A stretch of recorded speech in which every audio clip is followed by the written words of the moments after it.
The top 10 email marketing hacks for the holidays. That's what I'm going to be here to talk about for you. The clock is ticking, both here and in the race to the holidays. So we got to get moving. It's nice to meet all of you. My name is Shmuel. I'm an email marketing consultant, and I do email marketing audits all the way up to full migrations and list management services. I work with multiple brands, and I like photography. So you're going to see a lot of pictures. You're not going to see a lot of slides with bullet points. So because of that, I also have a free report that you could download, which talks about a lot of the strategies that I'm about to mention, plus more. Okay, so what we're discussing, and I know I just committed a sin here because I said that it's going to be bullet points, but I'm sorry, that it's going to be pictures mainly and slogans.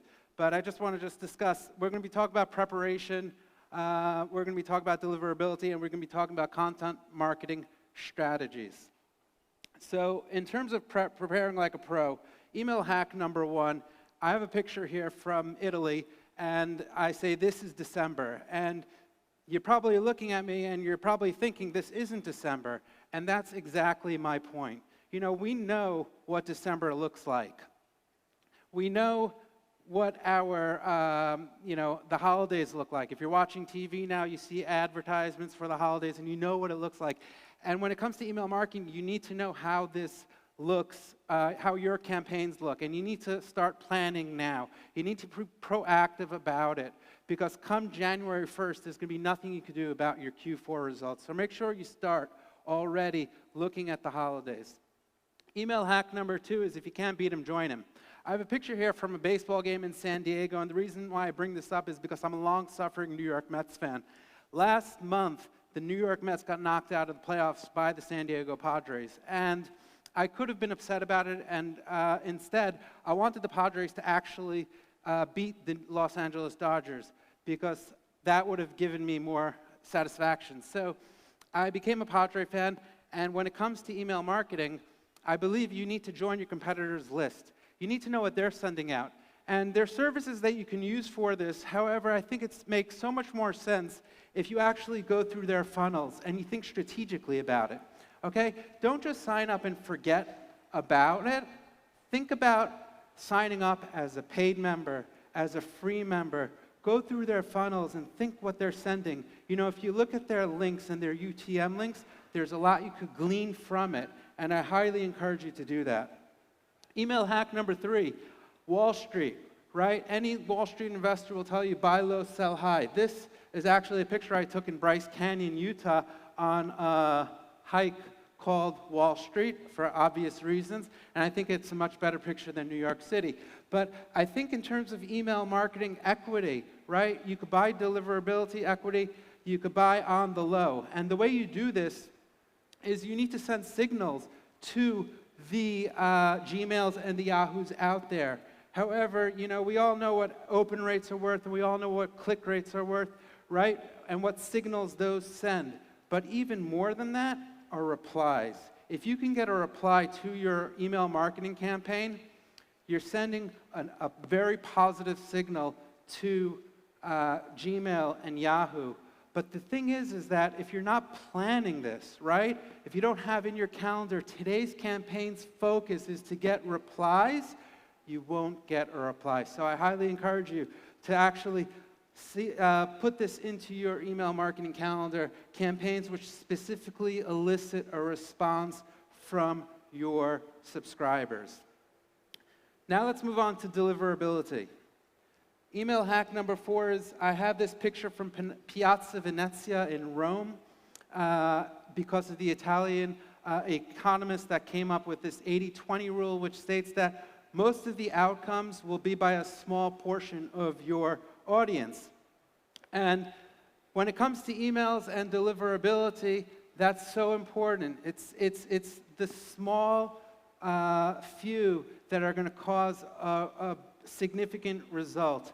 And when you're sending emails out, you have to be segmenting your lists so that you are optimizing your engagement. That person who signed up for a lead gen campaign, back in 2015 and hasn't opened up an email, hasn't clicked on an email, forget them. There are more ways for people to unsubscribe, from your list than them just unsubscribing. You are also allowed to unsubscribe your members, and I suggest that you do that as well when you realize that they are not helping your cause. Email hack number 5. Here I have a picture from the Shuk. I don't know if anyone's visiting. I was speaking to someone in the conference hall, and they told me they went to the Shuk, the market in Jerusalem on Friday, and I was so happy to hear that because it's one of the places I love. I love the vibe. I love the sounds. I love the smell. And one thing that you'll notice is that not all fruits cost the same, right?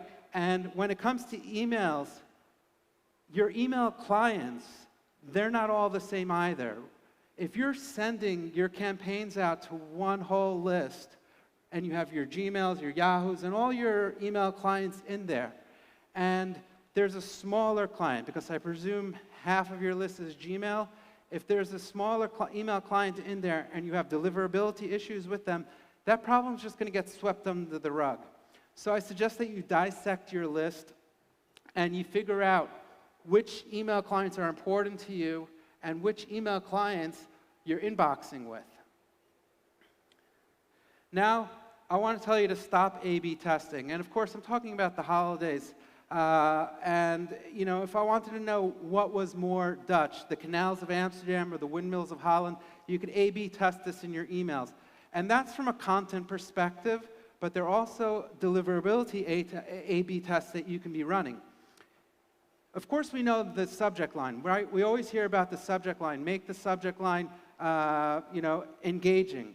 But there are also the from name and your sender from email, which also has an effect on your email. So the same thing here. When it comes to split testing, this is stuff that you have to do before the holidays. You should know this now. You should know, let's say on Gmail, you should know which from name you should be using that gets the best open rates and which sender email. And it might be different on different email clients. So I encourage you to figure this out now before the holidays, because the spam box is not where you want to be, come December 25th.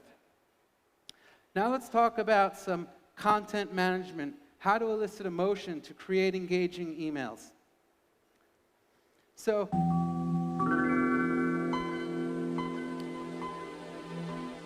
I just took you back a little bit to 1995. That was the Windows entrance opening theme.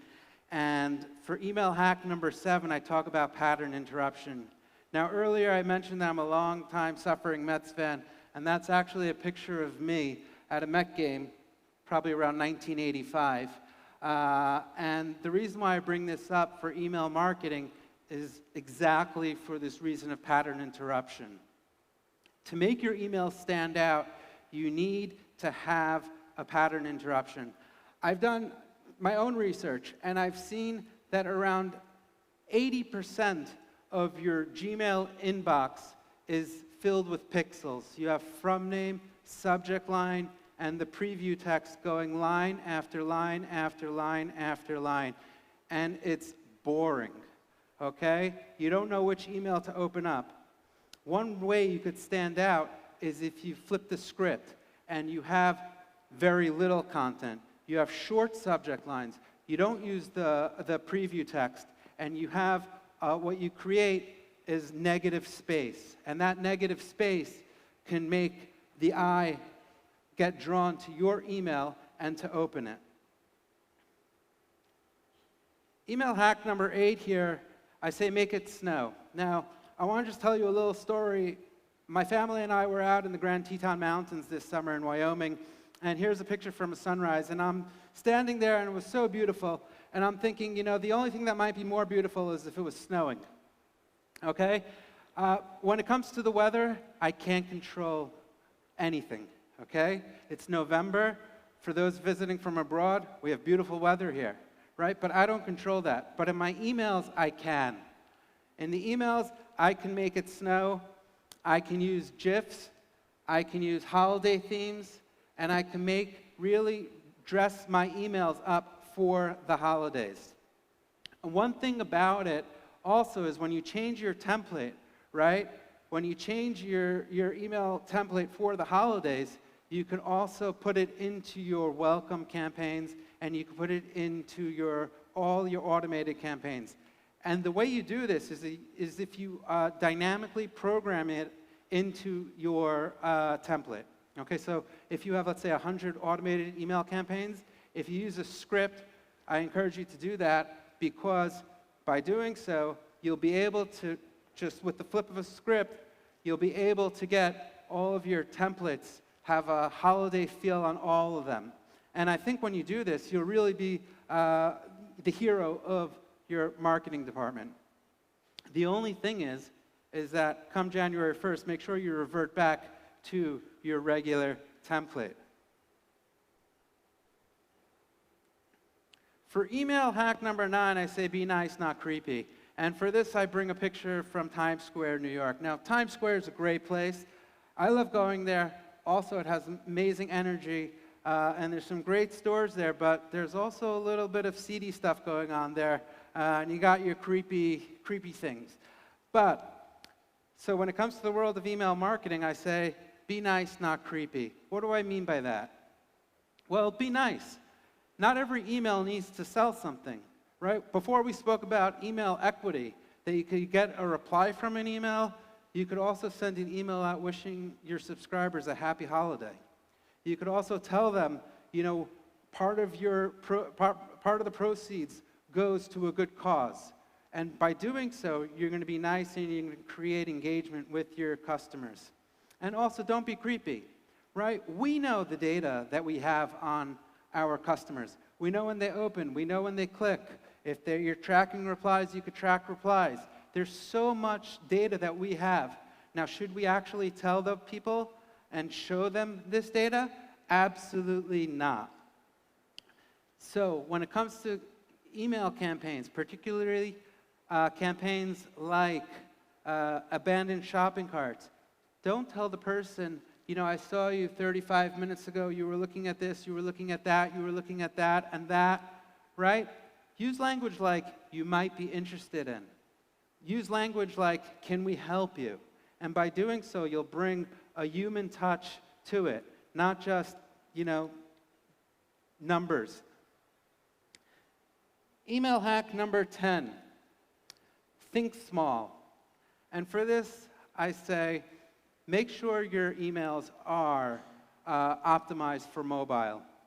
Now, I know people talk about that their emails are optimized for mobile, but you need to ask yourself, are the fonts size rendering properly on mobile devices? And the best way to do this, really, quite frankly, is to have your smartphone with you when you're preparing your campaign and actually check it, okay? Don't just rely on the fact that your email service provider shows you that it renders properly in their email client. Send a test email. Look at it on your smartphone and see. Are you squinting to read the text? If you are, that's not good. Are your subscribers squinting? More often than not, our subscribers are in a little older demographic than we might be in. And that's okay.